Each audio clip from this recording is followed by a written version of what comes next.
Hey God, I beg oh. Maybe we are telling all these our sisters to leave all this no good Oyinbo alone. They will not hear oh. Like obviously, in my opinion, because I can only speak for myself, right? DJ Cuppy strikes me as a flag girl that will ignore all red flags, like they are waving, they are about to fall. They will ignore all of it, ignore all the faults of an Oyinbo man during a relationship, just so that she can pose and continue to claim that she's with an Oyinbo person. That's just the vibe that I get. She also strikes me as a kind, especially in light of some of the things that happened recently, okay? Some of the embellishments with regards to the guy's career and what he actually does for a living that came to light, that I don't need to go into any details about. But she just strikes me as the kind of person that will overhype her Oyinbo man, bestow on him all kinds of accolades, just so that people can say that, wow, she's with a very successful Oyinbo man. Do you know she's with a very successful Oyinbo man, even though the Oyinbo man does not have two types of anything to rub together? So, anyways, what happened? Today, Father's Day. Today was Father's Day. And this attention seeking Oyinbo man who is now and hopefully will forever be known as DJ Cuppy's ex-fiancée posted a picture of him bottle feeding a small child, which really so questionable, okay? Because when you look at the child, that child is not a biracial child, okay? That's just the truth. I know people like to dance around the situation. That child is not a biracial child, so it's kind of weird. Like you're posting a picture of you and this child, like I don't know, but for me, it's just kind of weird. Okay, okay, okay. Anyways, so she posted the Oyinbo guy posted a picture of himself and this baby. Okay, and someone commented on the picture that the child kind of looks like DJ Cuppy. To which the Oyinbo guy responded, gave the most vile and unnecessary response. My thing is this. Why? You know that these people are not together anymore, and you know that that child is not DJ Cuppy's child. You know that even that child is not even the Oyinbo person's child. So why are you even mentioning DJ Cuppy's name? This is how you people start something. And I saw a lot of that today during, this Father Day celebration or whatever. And some people will comment and celebrate the men in their lives, and then some troublemaking commenters will be in the comments saying, you see, you Edoche, this is what you should be doing. Just insert any problematic father who's not doing their duties. They will be typing the names of all the people that they think are problematic fathers who are on social media and whatever, and trying to like draw attention. Like in my mind, I'm like, why are you even doing that? You were just like an evil person. You're trying to continue to like drag this on. Like this has nothing to do with whoever it is that you're reminded to mention. This is about the person that is in the post, in the picture, that is being celebrated. Why are you bringing someone else? Because you are hungry and thirsty for the drama. You want fights to start. You commenters, some of you are the reason why certain issues prolong as long as they do on social media. Things that should have been like one done, bam, bam. You guys will be dragging it like I better pass my neighbor generator, dragging and dragging and putting petrol, putting kerosene, putting everything so that the thing can sweet. Una own too much, oh. Una own too much. In my opinion, like if you squint, you can actually make an argument. Like if you saw this baby with DJ Cuppy, both of them just going and doing their thing or whatever, you will immediately say, okay, that's probably her child. If you squint, you can maybe see a certain level of resemblance. But that does not mean that you have to come and be typing it underneath the comment section of the person that you know is no longer in a relationship with her. You're just doing it because you are thirsty for drama. And then once this person posted this, of course he gave this toxic Oyinbo man an opportunity, gave this toxic Oyinbo man all of the energy to come, right? And start throwing insults at DJ Cuppy. So this person commented and says, she can't resemble Cuppy, okay? And then this Oyinbo man, Ryan Taylor, commented underneath that I'm sure this Oyinbo man saw so many other comments that maybe were infuriating or whatever, that he promptly ignored. But then he saw a comment where somebody mentioned Cuppy's name, and all of a sudden, like, it gave him an opportunity to like drag her for no reason whatsoever. And he said the most awful, vile things ever. Like, seriously? Seriously? Oh, my goodness. So the person said she can't resemble Cuppy. And then Ryan Taylor responded and said she wasn't enough of a woman to even fathom creating such a beautiful creation like mine. Please leave and don't come back.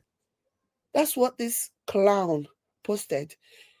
Okay. And even underneath the post, underneath the picture, the actual picture, it says, I'm going to solve racism one black baby at a time. Happy Father's Day. Can you imagine? Like, this person is a clown, like loser. Okay. The caption on the picture alone was problematic alone to saying that he's going to solve racism one black baby at a time. Like, the disrespect. It was so obvious that he just wanted drama and he was going to get it one way or another. And then the icing on the cake, okay, getting more than he bargained for, getting more than he anticipated, was basically somebody mentioning DJ Cuppy's name underneath the post and saying that the baby resembles DJ Cuppy, to which this clown said she wasn't enough of a woman to even fathom creating such a beautiful creation like mine. Please leave and don't come back. Like, you're a loser. And then after he said what he said, and of course, rightfully so, people started dragging him because why? Why? Why would you even say something so awful about somebody that was once upon a time your partner? Why would you even say something like that? Like, I believe that at this point, if you've been on social media for 6 months, I'm giving you grace, because if you're smart, you should be able to figure social media out within a few weeks, okay? But I'm going to give you grace, and I want to say, if you've been on social media for at least 3 months, 6 months, and you still don't know, you still cannot recognize comments that are trolling in nature, you still cannot recognize comments that are intended to like incite vow, yeah, then you are slow. Then you need to get your head examined. Because obviously he should have known that, okay, this person is just looking for my mouth. This person is just trying to like find something that they can use and blah, blah, blah. But no, he decided that he was going to respond to that particular comment. And then he did. And then obviously, no self-respecting Nigerian is going to see such a comment. First of all, they don't already like you. And second of all, people are no self-respecting person, period, will see that comment and not think that this was an overkill. This was such an unnecessary response. The person just made an observation. Again, you, this person that decided to go and type that, shame on you. Shame on you for doing that, because you were being messy and you know it. You were being messy by even bringing DJ Cuppy's name into that whole conversation. Could have just complimented the child or whatever and move on. But no, you all have to be messy. You all have to start drama. Okay.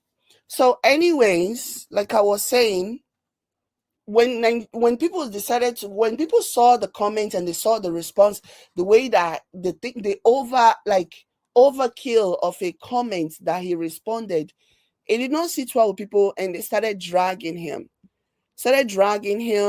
and insulting him and calling him out, and in my opinion, rightfully so. And what does he do? What does he do? Put on the victim card. That's what he did.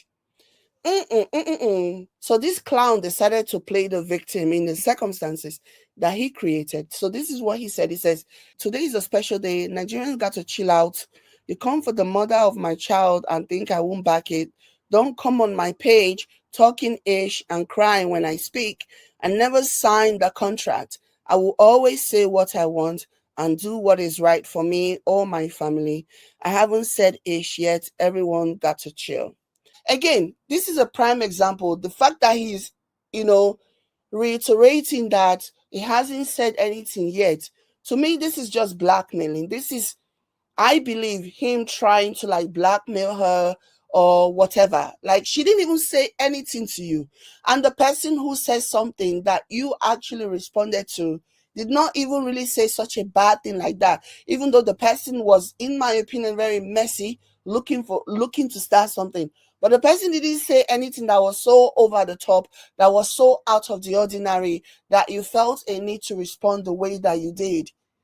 You responded the way that you did because you were being messy, because you wanted to drag. You responded the way that you responded because that comment gave you a yardstick, gave you an opportunity to say what you want to say, and also to remind her that you didn't sign the contract. How do we go from that conversation that you started to now talking about how you didn't sign the contract? And by contract, I'm guessing the NDA. To me, that just sounds like a veiled threat, like you're threatening her and threatening the people that are defending her against your ridiculous and overkill of a comment. You're basically saying, oh, I haven't said anything and I didn't sign the contract and blah, blah, blah. Okay? Whatever it is that happened, whatever it is that you know about her or her family, whatever secret you think you're harboring that you now feel like you want to use to blackmail her, go ahead and say it. Heaven will not fall, the sky won't fall, day will still break, we'll still move on with life. Even if it is something that is so scandalous, before you know it, something else will happen that people will not even remember that again. So please shut up or talk, whatever you want to do it and get it off your chest. Instead of all these veiled threats and, in my opinion, blackmailing, say it and get it off your chest and let everybody move on. Okay? That is so ridiculous. But again, this is what I always say to our sisters who are delving into interracial relationship. Please don't be looking for the bottom of the barrel just because, oh, now Yimbo. Just, you guys stop. Show some self-respect, okay? Respect yourself. Vet all these people that you guys are rushing into relationship with. Because every time, drama, drama, drama. Now they tire. Now they tire. Anyways, that's my 2 cents on this matter. Let me know what you guys think. Like and share. Catch you later. Bye.